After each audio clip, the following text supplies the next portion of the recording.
আচ্ছা, আমরা আজকে প্রক্টর মহোদয়ের সাথে কথা বলেছি, মিটিং করেছি, সমন্বয় মিটিং, এবং প্রধান নির্বাচন কমিশনার স্যারের সাথেও আমরা মিটিং করেছি।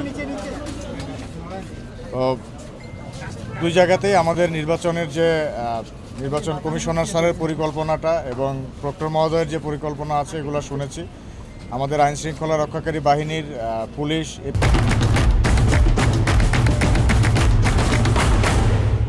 পুলিশ এপিবিএন প্রচুর পরিমাণে ফোর্স নিয়োগ থাকবে, এবং তার সাথে আমাদের র্যাপিড অ্যাকশন ব্যাটালিয়নের কমপক্ষে 8টি টহল সবসময় থাকবে, এবং অতিরিক্ত রিজার্ভ ফোর্স আমরা রাখবো, প্রয়োজন হলে তারাও আসবে। এছাড়াও আমাদের সাদা পোশাকে বেশ কিছু গোয়েন্দা সংস্থা থাকবে, গোয়েন্দার লোকজন থাকবে।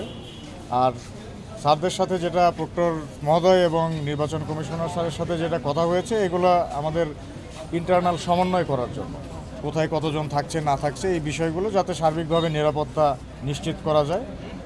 তো এখন পর্যন্ত পরিস্থিতি খুব স্বাভাবিক মনে হয়েছে।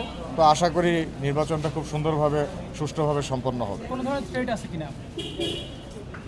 দেখুন, গত 1 বছর বা 14 মাসের অভিজ্ঞতা থেকে যদি দেখেন, থ্রেট আসলে খুব বেশি পরিকল্পিতভাবে আসে এরকম না। ছোট্ট একটা বিষয়কে নিয়ে স্পার্ক করে বড় ধরনের ঘটনা ঘটে যায়।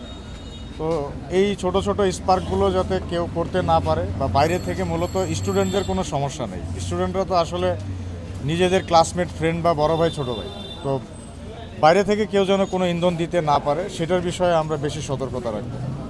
তো আশা করছি স্টুডেন্টদের পক্ষ থেকে কোনো সমস্যা নেই, এবং বাইরেরটা কন্ট্রোল করতে পারলে সুষ্ঠুভাবে নির্বাচন সম্পন্ন করা যাবে। আচ্ছা, আমি অধিনায়ক RAB 7। Lieutenant colonel Hafizur Rahman, P S C. আর কিছু